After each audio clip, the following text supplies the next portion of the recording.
Welcome everyone to our panel this afternoon, and thank you for being here. My name is Paulina Flores, and I'm the Interim Executive Director for Self-Help Graphics and Arts. I just want to welcome everyone today. We're honored to be in community with you, and now more than ever we recognize and are reminded how much creative practice becomes a force for cultural affirmation, resistance, and transformation. So with that, I just want to introduce our moderator for today, Claudia Zapata. Claudia Zapata earned their PhD in art history at Southern Methodist University in rhetorics of art, space, and culture. Their dissertation is titled Chicano Art is Not Dead, The Politics of Curating Chicano Art in Major U.S. Exhibitions, 2008 and 2012, and received their BA and MA in art history from the University of Texas at Austin, specializing in Maya art from the classic period. I'm really honored to sit in space with everyone today, and without further ado, I will pass it on to Claudia. Thank you. Thank you. Isn't it so cold in here? Ooh, burr. Think about it, and maybe you'll feel colder. I certainly don't. Okay, so we're going to discuss all the aspects of printmaking from all the angles. We have several specialists from different organizations. We have Juliette Bellocq. Raise your hand. She is the founding member of the Corita Art Center. We also have Jackie Hernandez, also known as Las Chicas Peligrosas, a queer Latinx artist. We have Emily Sulzer, the archives director of the Center for the Study of Political Graphics. Emily, don't hype yourself too much. We have Dewey Tafoya, the Master Printer and Assistant Director of the Professional Printmaking Program at Self-Help. Dewey. The fan favorite, huh? Okay, we'll see. Everyone's going to get 5 minutes to discuss their biographies. So we're going to learn more about them. We're going to learn more about the histories of printmaking in Los Angeles, activism, Chicano art. We're going to cover a lot. You're welcome. Okay, so I'm Claudia Zapata. I'll be at the very end, so I'll tell you a little bit more about me. So we're going to start with Juliette. Okay. Thank you. Thank you, everyone. My name is Juliette Bellocq. I'm a graphic designer. I run a small studio called Handbill Studio. But I'm here because I'm part of the Corita Art Center. And the Corita Art Center represents the legacy of Corita Kent. Corita Kent, on this image, she was first and foremost a teacher. By the way, the pin she's wearing says, "Wet and Wild." So I'm just gonna leave this here. She silk-screened over 800 prints over her career, but first she was teaching. Her teaching career was bookended by the murder of Emmett Till and the murder of MLK. And so that is kind of the lens through which she's been creating. The type of prints you're seeing here that you can kind of learn much more about on corita.org are prints that are showing kind of the intersectionality of the myriad of themes she was kind of talking about to her students, and the ways by which she was teaching art to remain in a hard place. When it was very important to kind of form a portrait of America, to kind of explain how we were dealing with ourselves as a country, and how we were supporting, honoring, or barring social fights. She was putting in her prints things that would attract you, perhaps even create joy, definitely create community. But if you stayed with the print, you would receive an education. You would receive mini doors towards learning more about these struggles, and you would maybe make your way by yourself towards understanding some of these struggles.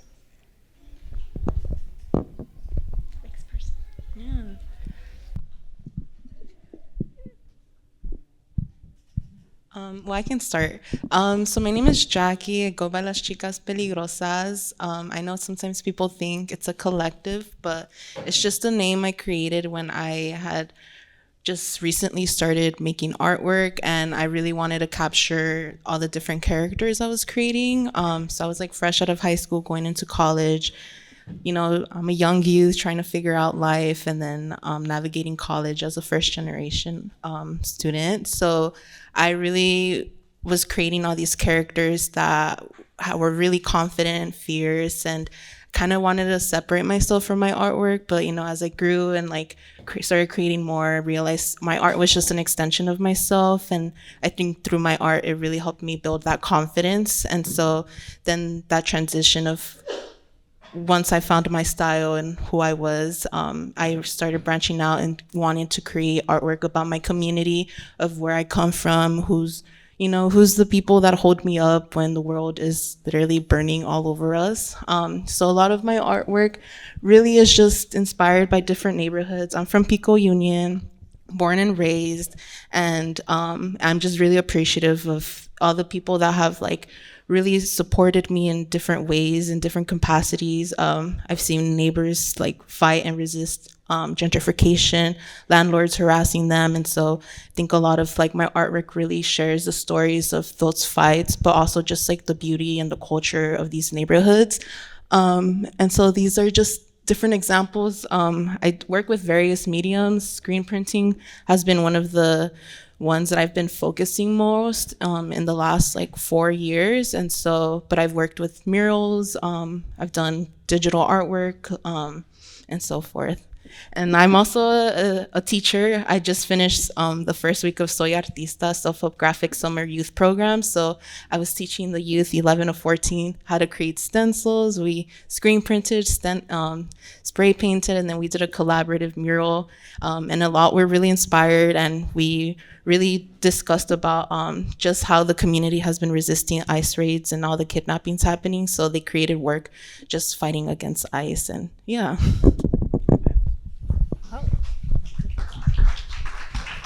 I'm Emily Sulzer. I'm the Archives Director at the Center for the Study of Political Graphics, which is also known as CSPG. We're actually located in Culver City, and CSPG collects human rights and protest posters. We actually have over 90,000 posters. We collect them, we preserve them, and we catalog them, and we make them available for people to come to our center and study. I'm just showing a picture of the center, which is basically just 2 office suites with 90,000 posters. But pretty much if something is overtly political and printed and distributed, we will agree to collect it. Our collection is mostly 1960s to the present. We actually have the largest collection of post-World War II political posters in the US. And about 40% of our collection is international. The biggest focus for our archive right now is actually digitizing the collection. So the center has been around since 1989, but we had only digitized maybe 9,000 posters up until the pandemic. But then the pandemic sort of sped along this initiative to digitize our posters and get more of them online so that people could actually research our catalog. They wouldn't have to make an appointment to come in physically. And in the last 5 years, we've digitized over 58,000 posters with our wonderful staff of archivists. And 7 months ago, we launched a new website that has 29,000 posters on it, so people could actually look at the catalog. Yeah, so our archive kind of shows how all over the world, these are posters from different parts of the world in the back here. That one's from the Netherlands, which is protesting apartheid South Africa, telling people to boycott Shell oil. This one is from South Korea. It's advertising a literature event. It's an offset, but the design was a woodblock print.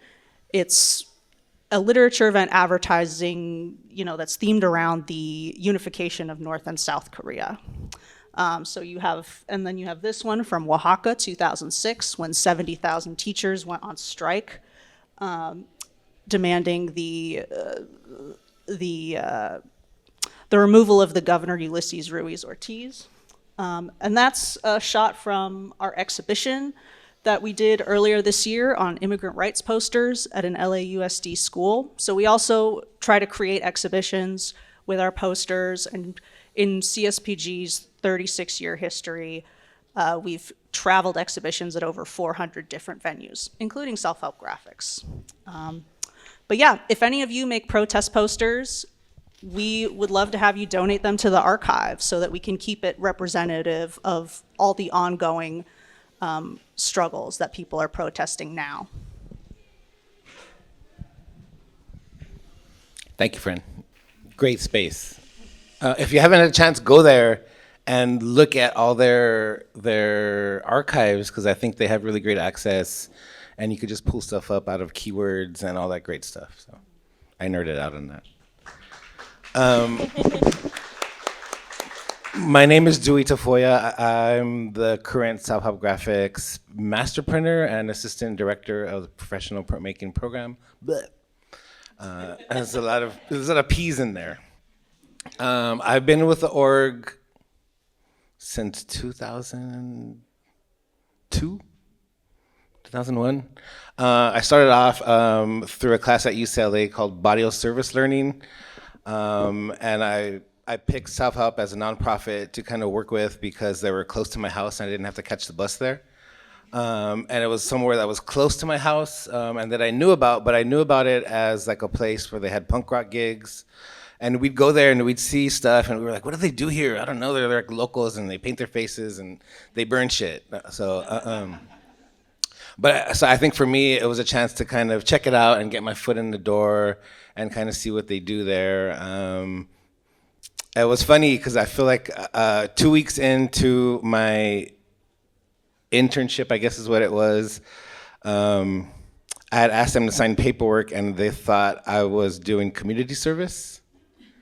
But I was like, no, it's Audio Service Learning from UCLA. Although I get the mistake.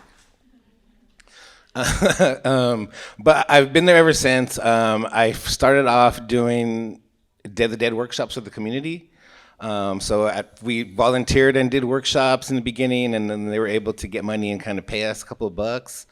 I've been doing it for the last 25 years. I think last year was the first year that I didn't do it, because I was like, now it's time for some of the young folks to kind of step up and for me to step back and not do anything and enjoy it. But it was also through Self-Helps where I went there. I wasn't an artist per se, but I made stuff. And I think like all Chicano people, we never identified being an artist at first. We're always like, no, I make these things, or I'm a printer. So it takes time for us to kind of evolve and be comfortable with the term artist, because I feel like it's something that's so foreign, especially for where I grew up. That was not like an idea in anybody's head that we could be artists. It was more like, let's try to survive and not get arrested and not go to jail and all those great things. So to say that I'm an artist, and it was actually other artists and older veteranos from Self-Help that were like, dude, you're an artist, just say it. And I was like, oh, okay. I guess I could say it since you're saying it, since you're allowing me the usage of this term. But it was also at Self-Help where I learned printmaking and screen printing, and kind of really picked that up. And I had lots of drawings that I had made, and had a friend, and they were like, use this silkscreen kit and kind of learn it. So I learned it all, and I'm one of those necio people that I could do that. And then I learned it, I did it. I didn't know what I was doing half the time, but I did it anyway. And I feel like it's just being able to kind of go through that process of learning all these things. And for me, it was really important because I didn't really have anybody to show me how to do it. So for me, it was really important that I take this knowledge and learn it and be really big about sharing it, and sharing it with youth and sharing it with kids, and kind of giving them this opportunity to make stuff and use their voice. I feel like I worked a lot for the city of LA in the parks, and just going out into different communities and getting to know folks, I think was something that was really transforming for me, especially here in the city and just being in different parts of the city where it could be a block over and things could be so totally different and your culture could be different and things can be different. So it was just learning how to respect my city and respect all the people about it. But it also gave me lots of great opportunities to work with people and kind of share space with them and let them make artwork. I think when I first started going out, I would go out with my own prints and I would print stuff and pass it out, and at the end of the night I would see all my prints like by the trash can or on the floor, and I'd be like, what's happening here? They're not liking it. And then I heard like these two African American kids one night, and they're like, oh, that's a guy that comes here and prints all that Mexican shit. And I was like, I'm not like connecting to these people, so I need to reconfigure, and how do I get them to make stuff on their own that they could have pride in and feel better about, and that way it becomes their own stuff. So I started doing paper stencils at the park, and also as a way to get kids to use their hands and use their pencil and use scissors, because lots of them were like, how do we use this stuff? And I was like, oh my God, like sit there and take time and make something, and spend time with me. And they would make posters, and a lot of them weren't that great. I mean, it was kids making posters, so it was like their name or it was their skate brand or whatever. But I did that for like 10 years. So after a few years, I started knowing lots of the folks, and lots of the kids would come up to me and be like, Mister, I still have that poster I made. So I think for me is giving them a chance to make something and them valuing their artwork that they made themselves, that talks about themselves, that talks about their community and where they're from and their successes and their struggles, I think was really important for me. Have I gone over my time yet? And to wrap it up really quick, I now working with artists, so I think for me that's really great. I like to share space with them and giving artists chances to make stuff. So yeah, it's been a great journey. Thank you. Hi. Thank you, Dewey. Thank you to everyone. The panel was interested in me bringing up my bio, which is usually not the case for a moderator. Usually it's just the panelists. But I'll entertain you. So this is Claudia Zapata, me. You're welcome. Dr. Claudia Zapata. Okay. I like that. Thank you. Next slide. End it right there. I like that. So I'm from Texas. I've lived in LA for a little bit, but I'm a Texan, true and true. And I started working at this place called the Serrier Project, which is an artist residency program that was based off of self-help graphics model. And then I also worked at a nonprofit museum called Mexicarte Museum, which is a Mexican and Mexican-American art museum of Texas. And I was their first curator. And so many of my positions as an art historian and a scholar have been about creating the position because it didn't exist, because there's so many assumptions in the art world as to value in fine art and who has the specialty and who has the training to distinguish that. And so as a child and as a student of this kind of art, and with the capabilities intellectually, my whole career is about being in these spaces and letting everyone in. Everyone who deserves to be in. Because this is a challenge we're running into in the art world, is so many of the works produced at Self-Help Graphics or any other institutions we've discussed already, oftentimes they don't make their way into major fine art museums. Next slide. So I was the curatorial assistant at the Smithsonian American Art Museum. There was a desire to improve their collections and then to create an exhibition, a major traveling exhibition. When you're at the Smithsonian, the budgets are much bigger. And this was this once-in-a-lifetime opportunity because there's so few major, and by major, really large institutions, multi-million-dollar budgets, that sort of thing. It's so rare that there are these exhibitions dedicated to Chicano graphics. And so I worked on a major show called Printing the Revolution, and it increased the collections at Smithsonian American Art Museum. We went all over the country.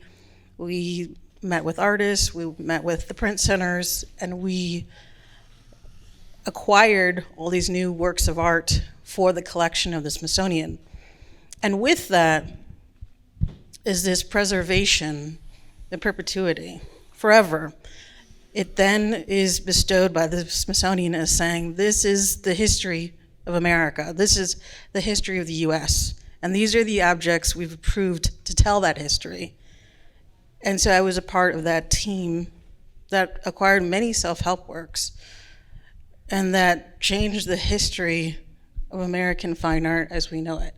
Next slide.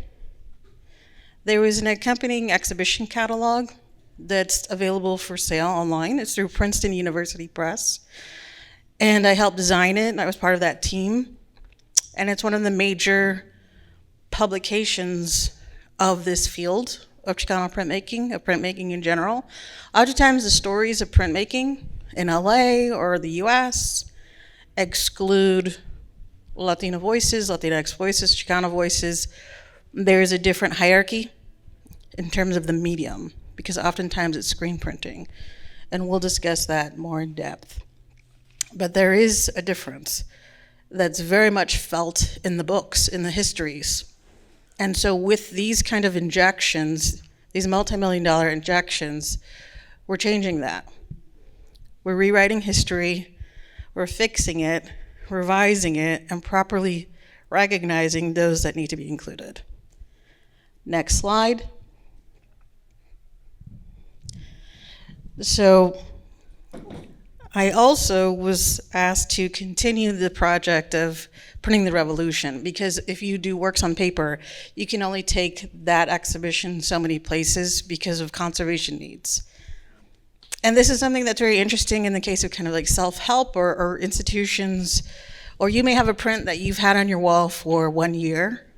Don't do that. That's very bad because of light exposure. There's all these other ways of experiencing works on paper, definitely by the community versus an institution.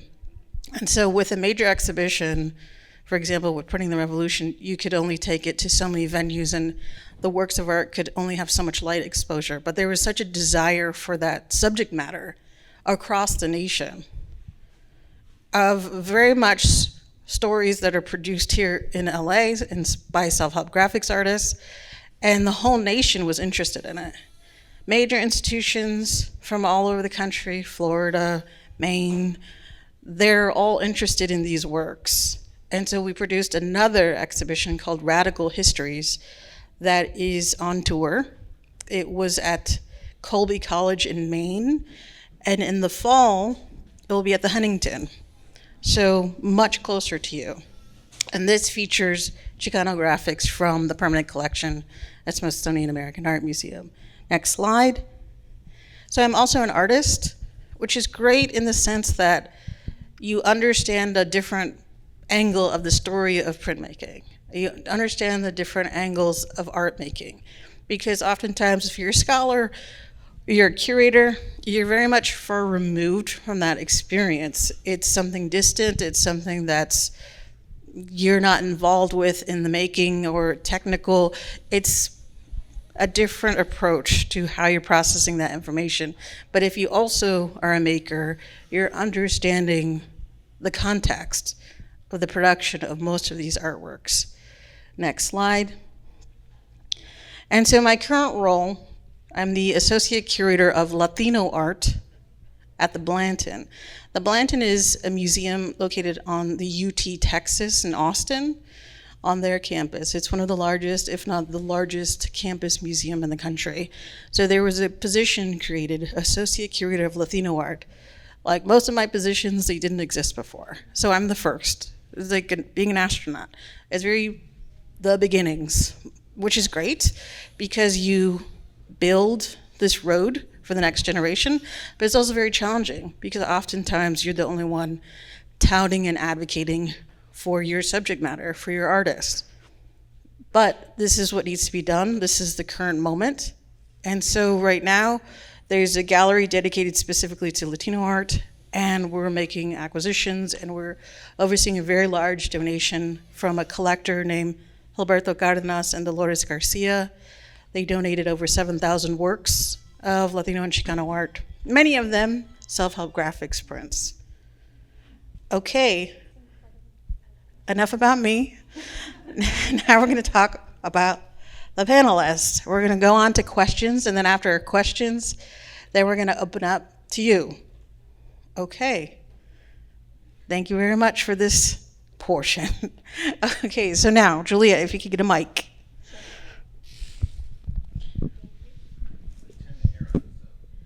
That's nice. So, okay, Juliette, you were talking about Corita Kent.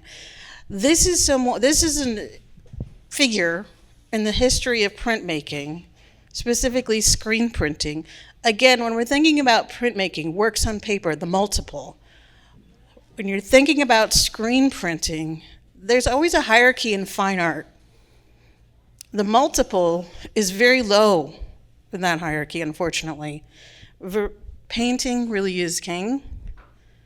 Things that can be on the wall for long periods of time, things that are one of one, that there's only one of them. Surprise, there's a capitalistic framework to most of the ways people aggregate and collect, as in they want that one. So then there being multiples then devalues it. So when you're thinking about what we're all talking about, you have to think about works on paper, the multiple.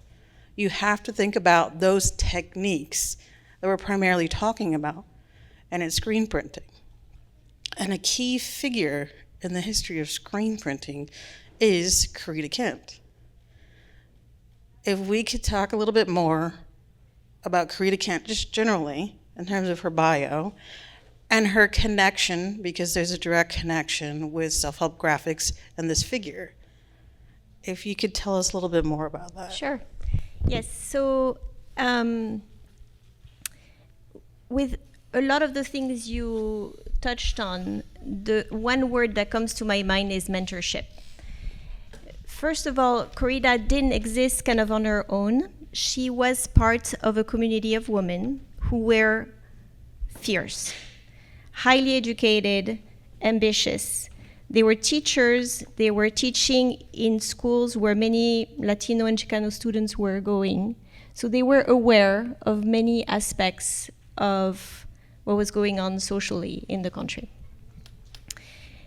Corita herself was not someone who, I never met her, but from what I understand of her, she was not necessarily born with a voice.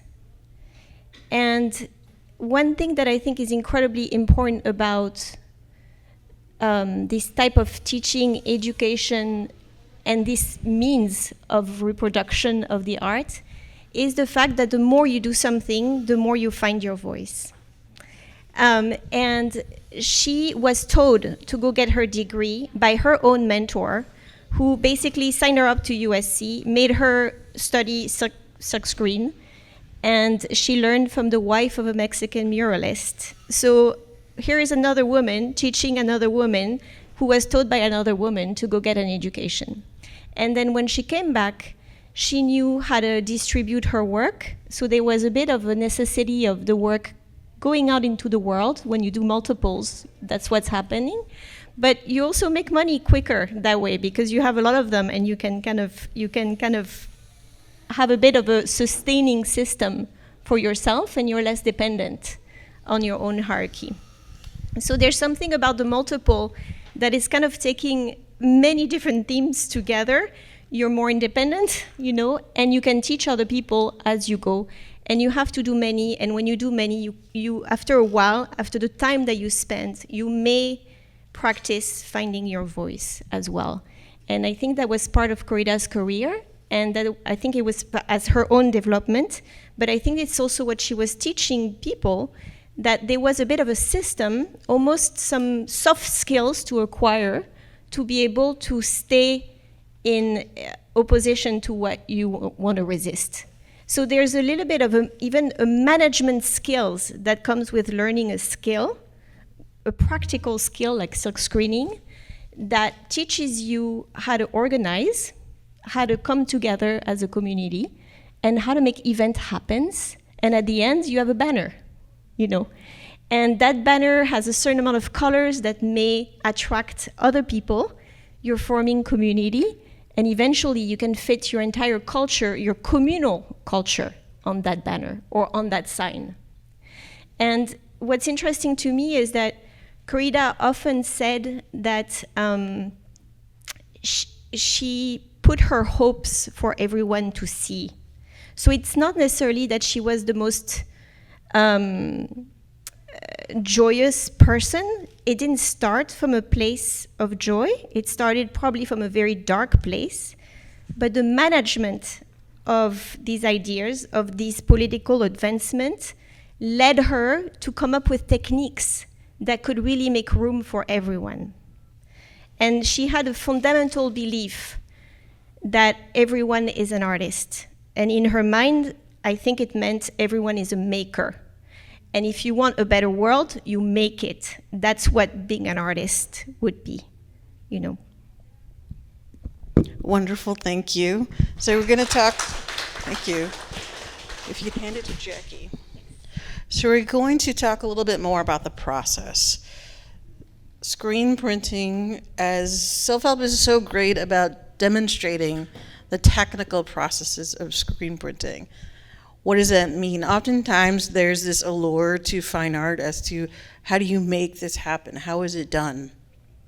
There's this certain, sometimes often an anonymity to it. How does that happen? How does this work?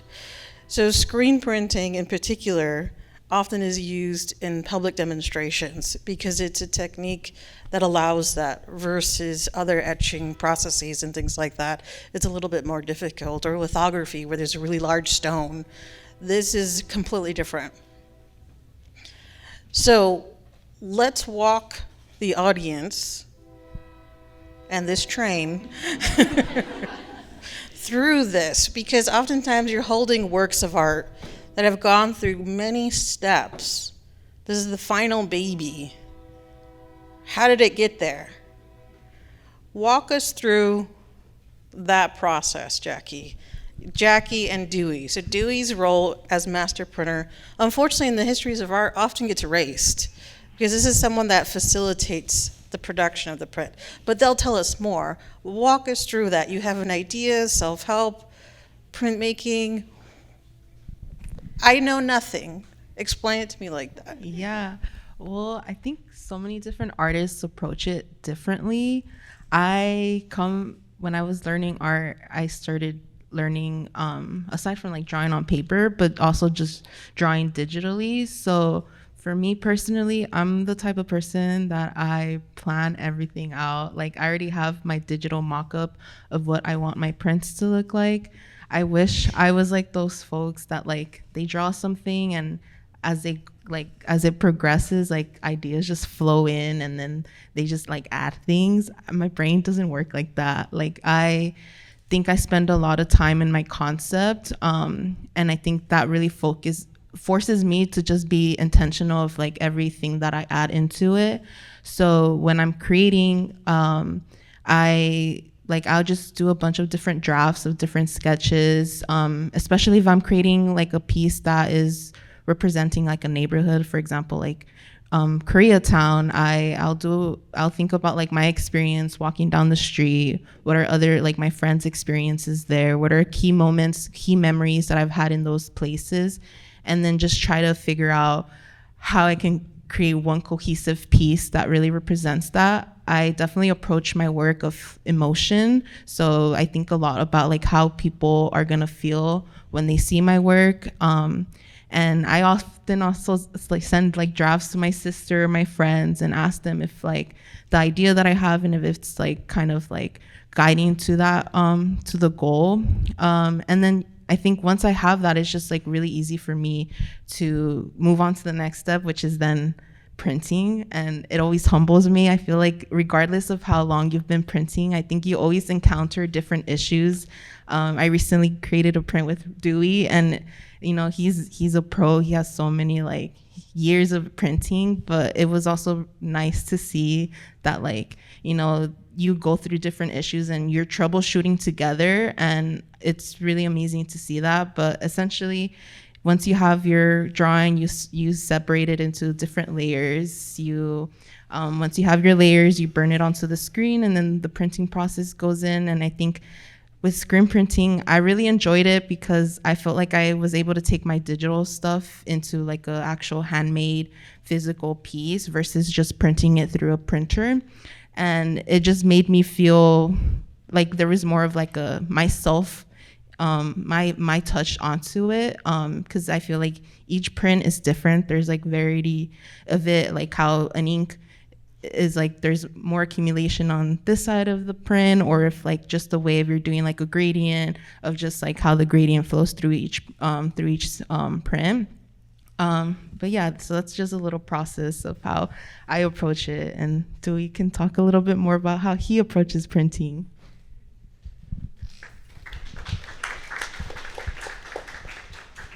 Thanks, Jackie. Yeah, but printmaking, screen printing, it's for the people, by the people. So it's meant to be printed and shared and put out there. I think for me, I work with lots of artists that have never printed before. So I think sitting with them and explaining the process, because it's a process, printmaking is a process. There's different types of printmaking. So it's one of those things where it just doesn't happen right away. You actually have to sit there and kind of think about how you're going to approach it. So usually when I speak with the artist, I'm like, bring your image, let's talk about it. Let's figure out a plan as far as if you have color ideas, which colors are going to go down first, how you're going to create your matrix or your color separations.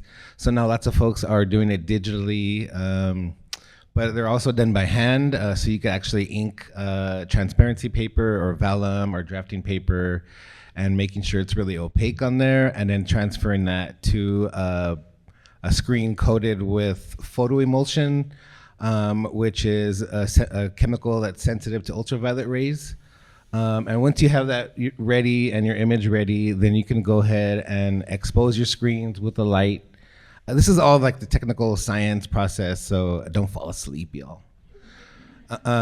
You expose it to the light, and once you expose your screen to the light, basically you're creating a stencil.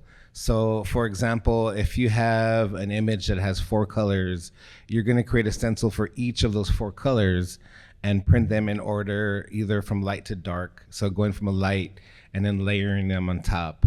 And then also being really mindful of how different colors react when you print over them, because lots of printmaking inks are transparent. So for example, if you're familiar with color theory and you print a blue and a yellow, you're gonna get a green. So if you tell an artist, let's limit it to 6 colors, if you think about it and you're thinking about how to overlap colors, you can get more colors out of those 6 colors by overlapping them and thinking about your color theory and going through that whole process. So yeah, I think for me, I'm a process geek. So I kind of like going through the whole process and prepping the screens and cleaning the screens and printing the stuff and waiting for ink to dry and talking shit with the artists and just kind of having a really good time. That's kind of in a nutshell of how we do it. Thank you. If you have time, please watch someone, thank you. And Jackie, thank you. Please look at someone pulling a screen print. This is the verb, pulling. And usually people do this motion to refer to screen printing in the biz. They're like, screen printing, and then they do that motion of pulling the print. That's a shorthand. Now you're cool. Now you know it. But watching someone pulling a print, you'll really understand all the intricacies of it. The more colors, the more expensive it is. That's why often protest posters are 1 color, 2 color. There's reasons behind all of these approaches in terms of the image, the pull, the size of the screen, all those sort of thing. But really watch that process, because then you'll understand, why is there more ink on this letter? Why is the paper like this? Why is it this size? All of your questions are answered when you watch that process. Okay, we're gonna do one more question and then we're gonna open up to you. Emily, if you could tell us a little bit more about your evaluation process of what you allow into the center's archives. And the question, oftentimes I got this question in preparing for this exhibition at the Smithsonian, is if they were protest posters, for example, once they're archived, or should they be archived, do they become less political? Like, is this the state they're supposed to be in? Or are they supposed to live in this ephemeral state where it's not preserved that way? These are some of the challenges to think about for works on paper. But walk us through the center's practices. Yeah, I should say also the center was started in the 1980s from the collection of the founder, who was active in sort of Central American solidarity activism and was sort of using posters from Nicaragua and El Salvador as a kind of activist project to educate people about US intervention in those wars in the 80s. And then it just sort of grew to encompass all sorts of other political topics. It became clear that maybe down the line, as years passed on, as the Central American conflicts became less of a news item, that these things would be forgotten. So there was really a need for a place to put movement graphics so that people could continue to study political movements. At CSPG, our collecting criteria is extremely simple. It's just if it has overt political content, if it's, you know, for something or against something, and made as a multiple. So we don't collect one-of-a-kind protest signs. Those are great, but there was really an interest in the history of art as a tool for political organizing. So a one-of-a-kind piece of artwork, that's the opinion of one artist. But when you make a print and you distribute it and you post it up somewhere or carry it in a protest, that idea is being shared. That is literally political organizing. So yeah, at CSPG, we have some artists in the collection that are known. We have many that are unknown. We have pieces by high schoolers. We have pieces by self-taught artists. So we don't have like political or aesthetic criteria for the types of posters we collect. I think they're much more valuable kind of in the aggregate. When you have a pile of posters about a certain political issue, you can see multiple different perspectives and how different people organized around a political issue. And to the question of if once it's archived, does it lose its connection to the struggle? I think that's definitely a possibility, and maybe that does happen to some degree. I think a lot of the vast majority of the posters that we collect at the center are donated by individuals, like artists, the organizations that make the posters, radical bookstores, radical print shops. Everything has just been donated. So people sort of came together and built this thing from the ground up, and that's how we wound up with 90,000 posters. I think a lot of the people that give the posters to the center, they very much see the archive as kind of as a gift to the next generation, so that the next generation of activists or people that are wanting to change the world can see the history behind a certain issue, like climate change. How have people organized around that in the past? How have people organized for immigrant rights in the past? Because activists don't always know their own history. Activists are really great at bringing people together and creating community. They aren't always the best at preserving things for the long term. So I think, that's why we've always made research free at the center. Anyone can make an appointment. We've had high schoolers come do research. We have artists do research, curators, students, scholars, you name it. Wonderful, thank you so much. So now we're going to open it up to the audience. If you have a question, let me know, raise your hand. Talk out. Yes, Margaret. Hi. I've never been able to print with Dewey Tafoya, who I have total admiration for his work. And I was immediately attracted to your work because of the black and white linotypes that you were doing over at Sulzer Graphics. And I said, oh, this is so cool. So I kind of want to commend you for that work, and I hope that somewhere in the future I'd be able to get in there and print with you. Yes. Yeah. I guess that's the first thing. But the other thing is, just to comment on your, about what you said regarding when it becomes collectible as opposed to when it's political. I think you have to look at the intent first. If your intent is to educate, inform, and rally troops to that's your first thing.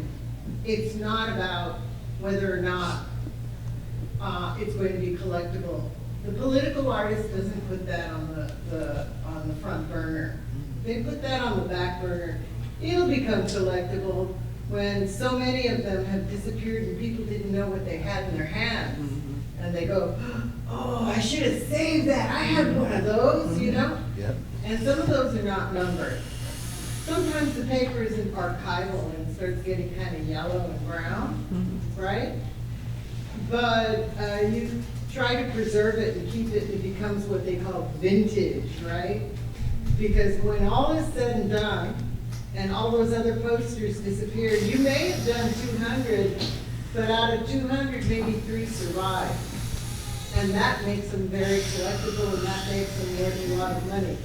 But if they're out there marching, holding your work, and it's getting attention, and you're being able to make a point across about who you are and where you're at and what we need to do, then I think that's the most important issue for me as the artist, right?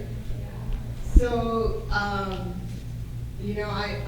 I don't know enough about your institutes other than Sister Corita Kent made that poster, "War is not healthy for children and other living things," when I was in high school. And she inspired me to do a print, and the very first piece of art I ever sold, I gotta say, was directly inspired by Corita Kent's work.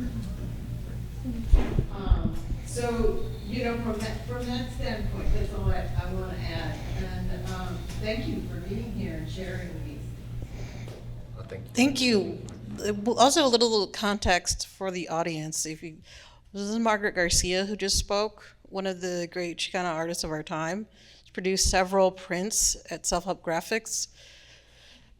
Please follow her work. She's alive. She's right there if you have any questions. That's always helpful if you're a scholar. At Universal, you can check it out there. And Sonia Romero is also here, I think. Oh, she walked out.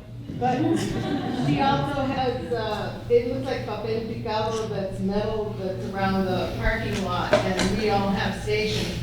The station at Universal is the location where the United States signed the capitulation of Cahuenga, making California a territory of the United States, because this was Mexico before that.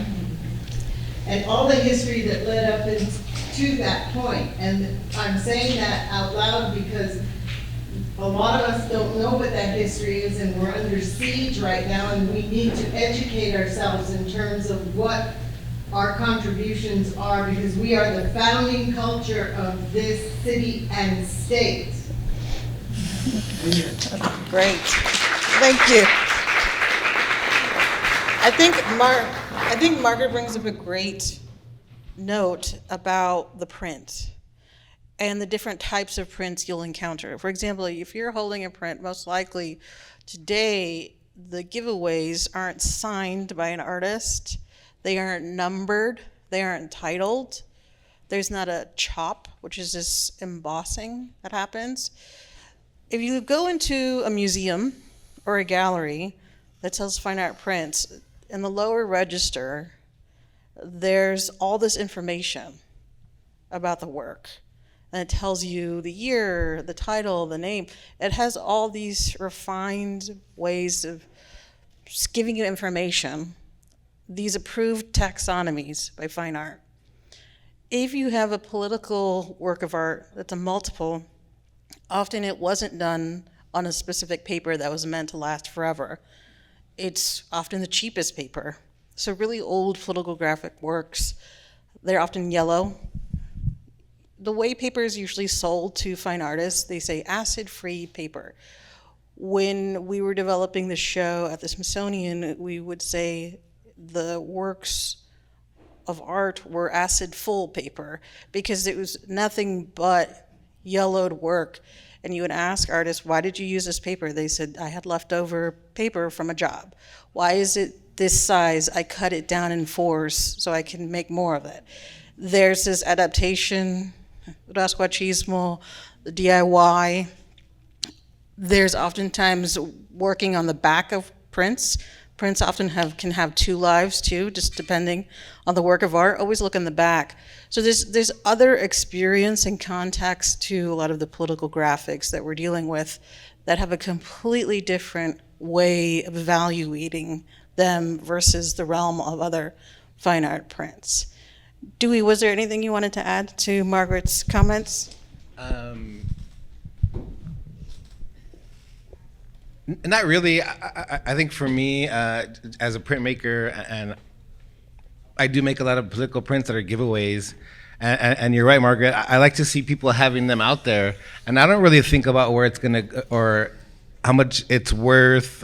It's pretty much me using supplies that I usually got from another job, and I was like, oh, I'm gonna make these prints that say this because it's time now, or I'm gonna invite younger artists, because recently I invited 3 younger artists to make prints about what's happening, and just to activate them, and I think just to use up this paper and use this ink and make stuff, but definitely with the idea of just wanting to see it out there. I think I do lots of prints. I don't really save them. I give them out and they end up on the streets, and I love that. And the whole idea of it being archived, I think for me is really great because that just gives it access and people could see it and people could look at it. So I think for me that value is worth way more than money. For a kid to kind of go into the Center for the Study of Political Graphics, sit down and kind of go through stuff and find things that are related to them or whatever their study is, like super important, because I think we have prints, like at South Hub, we always get hit up all the time, like, oh, this is happening, you guys should make a print. And we're like, we probably have 20 different versions of that thing that's happening going back 50 years. So it's like, how do we look at that and kind of bring that out, but also still engage younger folks to make stuff, because it's important to have their voice as well. You know what I mean? For me, it's just thinking about prints, and prints, like I said earlier, are for the people. It's multiples that are made for different people to see it. And paintings are great, and people see that as well, and one-offs are great, and that's great too, but the idea of just getting your message out there, and should I say, creating propaganda, is kind of where it comes from. It's screen printing is a commercial practice that was turned into advertisement. So basically we're creating posters that say things and giving artists a chance to kind of say what they want as a fine art. And I think, you know, I often talk about, and I teach this a lot to lots of kids, and I've taught this to inmates in Chino, the whole idea of political graphics starting off with somebody pissed off about something and going out there and kind of protesting that. And for example, it could have been a message that said no war, and their poster just said no war. But the evolution of time, that poster from text went to an artwork, went to an image, and now they're considered fine art. So now we have this whole realm of political posters that are also fine art, which also elevates those messages into institutions where they need to be seen, where they're typically not seen. So definitely places like Self-Help Graphics over the past 50 years it's taken a long time, but I feel like, having Self-Help Graphics prints in the Smithsonian is super important, just for the messages and the artists that are involved as well. So yeah, Wonderful. there's lots of levels. Yes. So we'll take another question right here. It was wonderful to hear you mention your contribution of Chicano works with the Smithsonian. And I'm just curious. I was, along with women of 1968 walkouts, we were invited to be in this exhibit for the Latino Museum. And we were hired, we were interviewed, they signed us on, and then 6 to 9 months later, very arbitrarily, they canceled it. And so I'd like to know where, in terms of time period or the dates, how is it that you are still in the Smithsonian when they're part of that one exhibit that they have up, Presente, was ruled to be very controversial and too radical and too Marxist, and that kind of shadowed in with people on the board to cancel that show. So can you give us a little input in terms of how is it you're in and we're out, and how does this evolve, or where does it evolve? Sure. This is a good example of just the current moment that we're dealing with in the fine art world, because I was with the Smithsonian from 2018 to 2022, and then I've worked with them contractually in different projects. So I curated this traveling show. If we could go to that slide that says Radical Histories. So that's part of the Smithsonian. This is traveling right now. The Smithsonian American Art Museum. Also, when we're thinking about the Smithsonian, there's so many institutions that make up the Smithsonian, so many units is what it's called. And when we're thinking about the current moment, it's very challenging as a curator. There's that train again. It's very challenging as a curator because labels, for example, like how artwork is written about, is very much up for censorship right now. What the title of the show is very much up for debate and change, where that's very challenging to do once a project is done. To cancel a project or an invitation, that's happening left and right. That's becoming very common. And so there's this nimble nature and subversion that has to happen if you're producing these kinds of projects. How do you translate resistance when you're being censored? How do you do that dance with a very oppressive state or government or institution or oversight? And this is what we're dealing with right now. Because there is, I wouldn't want to say it's unprecedented, because if you're part of a marginalized community, you've always had this challenge and resilience, and therefore the creativity to understand how do you navigate these obstacles. Censorship in the 90s, the revoking of funds, this isn't a new tale. Immigration, challenging and quasi-fascist natures to institutions, unfortunately, not super new. So what do you do in these roles? And if you're one of very few people who wants to advocate for that, you have to navigate that within the system itself. So this kind of project that you're talking about that was canceled or the funding was revoked, this is happening right now to many artists who had NEA grants, where their funding was just all of a sudden canceled. And right now, everything is going through the courts. So you can contest it. And so people are doing contesting, but you don't know when the money is going to come, if the money is ever going to come back. Right now, it's a very what's going to happen next. Funding has been affecting hirings. For example, there's just major freezes. It's affecting acquisitions. All of a sudden, certain monies that were there to do acquisitions, or when an institution buys artwork, frozen. Everyone's holding their breath. So we're in this moment where it's very concerning as to what happens and how long we're holding our breath, and then how much do we have to, okay, let's really challenge this subversion. What are we doing? How are we doing that?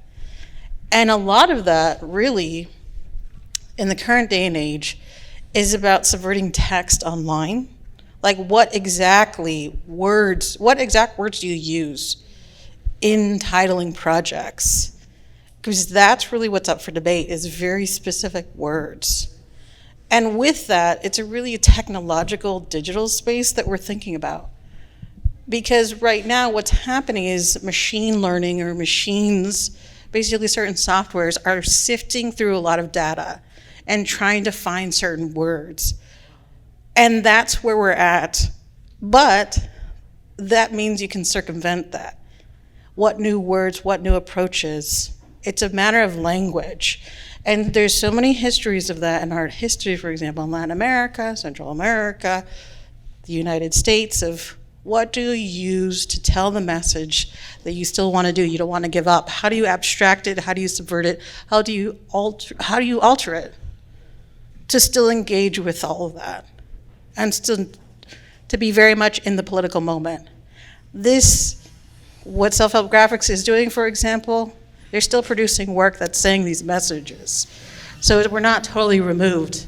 But in certain spaces, like what you're saying, for example, the funding is just not there.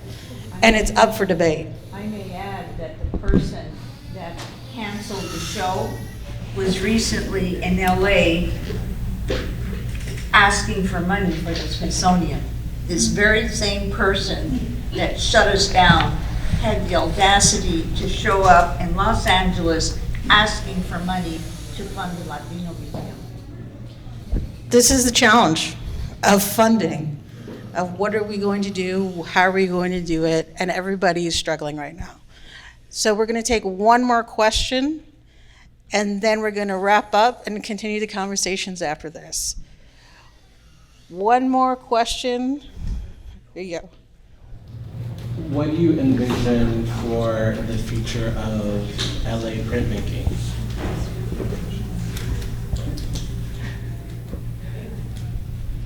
Jackie, I'm going to make you answer this question as the youngest person. I think I started printmaking. I've only been doing it for like 5 years, and I feel like I still learning every day, like a piece of history of printmaking, and just through doing it but also teaching it, it's just been really amazing to learn how, like, as the years progress, it's become more and more accessible and to the people to creating it. And so I just, for the future of printmaking in LA, I really hope that continues, where people have these spaces like Self-Help Graphics or other organizations that really provide like free access to art classes, because that is not ever a priority in schools or anywhere else. And especially coming from like families of immigrants, art isn't always like a thing that you can do or anything that you think is possible. And so I hope that like our youth can see living, breathing artists every day, be inspired by other generations, but also be inspired by themselves and know that like their stories are just as important and powerful as any other person sitting here in the room. And so I really hope that youth can hear that, and then also know that like it's just printmaking is a tool to share those stories. And yeah, so I just hope that it just continues to be accessible for folks. Great, thank you. We're going to end on that very positive note. Thank you, Jackie. So give it up for the panelists.